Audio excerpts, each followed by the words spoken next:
Ever seen a movie flop so hard that even its lead actress had to sit in an empty theater to process it? That's exactly what happened to Rachel Zegler. She didn't just star in Disney's Snow White, she headlined one of the most brutal Hollywood flops in recent memory. After the film's second-week numbers and savage reviews, this wasn't merely a box office disappointment. It was a career-defining catastrophe. From political drama to co-star tension, Rachel didn't just burn bridges. She torched the entire kingdom. And after months of dragging this film through controversy, she completely lost it when Snow White bombed. You know the flop is real when the lead actress shows up to her own movie and the room is so quiet you could hear popcorn popping. Rachel brought friends, probably for moral support, to what looked more like a private screening than a major Disney release. Fans tried to defend her, claiming they had rented out the whole theater, but the internet was flooded with videos of empty seats. Even when I went to see it, the place was deserted. Rachel even filmed herself buying the tickets. Instagram caught it all, turning what should have been a celebration into meme material. The vibe was basically, "Hey guys, come watch my career tank in real time," captured in 4K.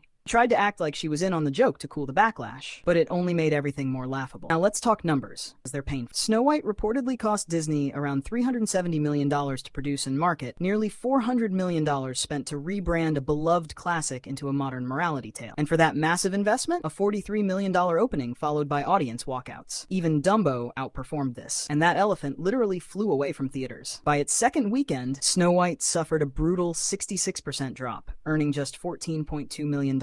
And sliding to second place behind the action flick A Hard-Working Man, which had far fewer theaters and no Disney name behind it. Let that sink in. A modest action movie outperformed Disney's most iconic fairy tale. Even The Chosen, Last Supper, playing in half as many theaters, nearly overtook it. On a per-theater basis, both films beat Snow White, and with Minecraft releasing the following week, the writing was on the wall. As of March 30th, 2025, the film's cumulative gross stood at roughly $66.9 million in the US and Canada, with another $75.8 million overseas. Worldwide total of about $142.8 million.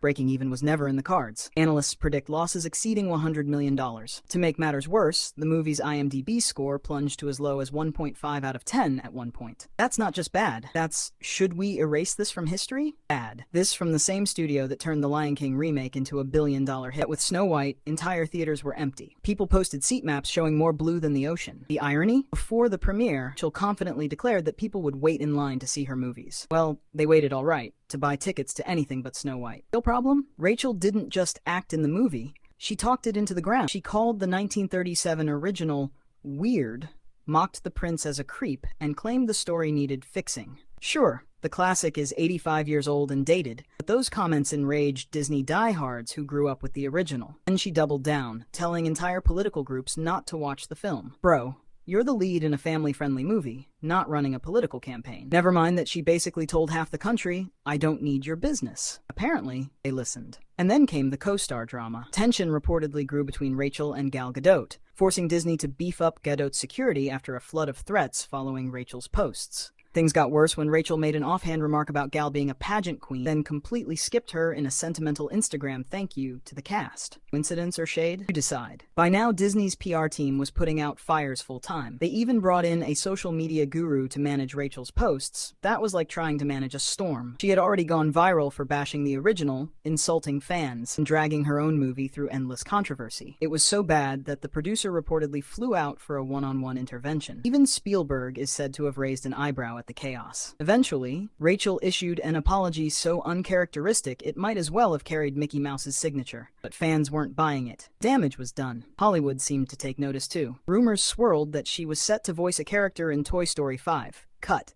Possible role in Pirates of the Caribbean. Gone. A horror trilogy with Blumhouse. Scrapped. It seems no one wants to work with someone who brings more drama than box office receipts. Despite all this, Rachel later posted that Snow White was life-changing and emotional for her. But between the empty theater videos, awkward silence about Gal Gadot, and relentless damage control, the meltdown was complete. The film is now shorthand for Disney's identity crisis, and Rachel Zegler, once tipped for superstardom, has become a walking example of how quickly Hollywood turns when ego, politics, and a $370 million fairy tale collide. From sparking fan wars to clashing with co-stars and watching her own premiere in an empty theater, Rachel didn't just have a rough press tour, she spiraled into a full-blown public disaster. Right now, she's the face of a movie buried under memes, backlash, and studio regrets. So tell me in the comments, is this the end of Rachel Zegler? Or can she still redeem herself after this royal disaster? Remember, a fairy tale ending doesn't always come with a happily ever after, especially if you're Rachel Zegler.